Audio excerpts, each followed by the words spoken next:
امام علی مقام نے دیکھا یہ کے بعد دیگرے میرے بھائی گئے، میرے عباس کے بازو کاٹے، میرے بچے کو انہوں نے حلق سے چھلنی کر کے مار دیا، علی اکبر کو بھی شہید کیا، قاسم کو بھی شہید کیا، بچا کوئی نہیں تھا۔ ایک زین العابدین بستر سے اٹھ بیٹھا، جوان شہزادہ کہنے لگا بابا جان میں جاتا ہوں۔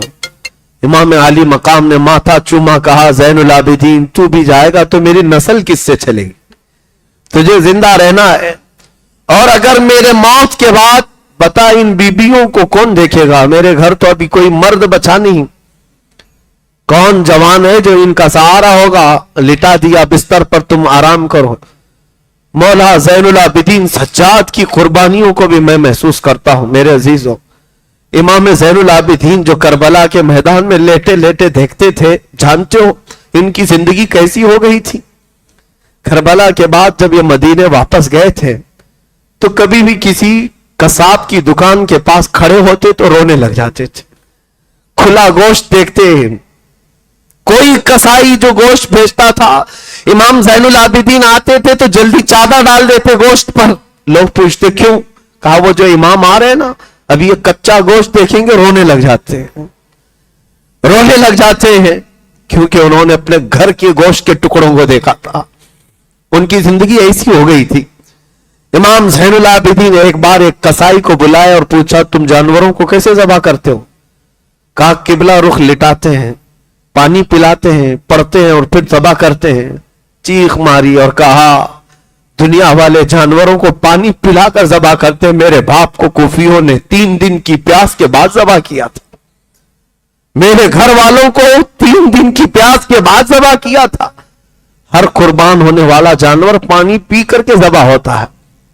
رسول اللہ کے گھر کا شہزادہ بغیر پانی پیے دنیا سے گیا۔ یہ امام زین العابدین کی زندگی کا حال تھا۔ عزیزان گرامی وقار، غم ان کا حق تھا۔ کئی مرتبہ مدینے والے ان کے پاس آتے اور ان کو ہنسانے کے لیے کوئی باتیں کہتے ہیں، آپ ہنستے نہیں، زندگی بھر کسی نے آپ کو ہنستے ہوئے نہیں دیکھا۔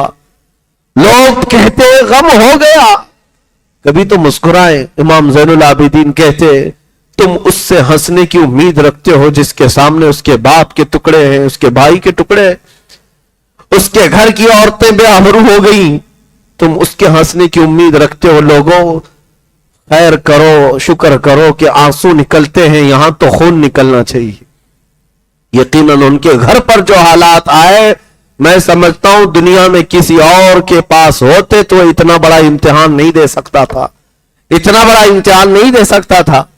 امام حسین عظیم، اس قائد کو لاکھوں سلام۔ اب اس میدان کربلا میں بیویوں کے سامنے آئے، سیدہ زینب جلدی سے ایک صندوق لے کر کے آئیں، پیٹی لے کر آئیں، اور اپنے بھائی کو اس صندوق کھول کر ایک جبہ پہنانے لگی۔ وہ رسول کریم صلی اللہ تعالی علیہ وسلم کا جبہ مبارکہ تھا۔ امام حسین نے کہا میری بہن، میری ہمشیرہ آج تو کیوں پہنا رہی ہے؟ کہا بھائی جان یہ جبہ میرے اماں نے دیا تھا، سیدہ کائنات فاطمہ زہرا نے دیا تھا اپنی موت سے 2 دن پہلے، اور کہا تھا بیٹی اس کو سنبھالے رکھنا، میرا لاڈلا ایک دن میدان میں اترے گا، اس وقت اس کے آس پاس کوئی نہیں ہوگا، تو اپنے ہاتھ سے اس کو یہ جبہ پہنانا، اس لیے کہ اس کو اس کی ماں سے بڑی محبت ہے۔ امام حسین کو یہ کہتی ہوئی وہ جبہ پہناتی رہی۔ امام علی مقام اپنی ماں کو یاد کر کے رو پڑے، اپنی ماں کو یاد کر کے رو پڑے۔ کیوں نہ روئے؟ ایک امام مسلم ہیں جنہوں نے ایک روایت بیان کی ہے، وہ کہتے ہیں میں نے خواب میں دیکھا تھا ایک بوڑھی عورت اپنے چہرے پر چادر ڈالی ہوئی جھاڑو لے کر میدان جھاڑ رہی ہے۔ میں قریب جا کر پوچھا بی بی تم کون ہو؟ وہ اپنا چہرہ نہیں دکھاتی اور کہتی ہے میں محمد الرسول اللہ کی بیٹی فاطمہ ہوں۔ کہا یہاں کیوں جھاڑ رہی ہو؟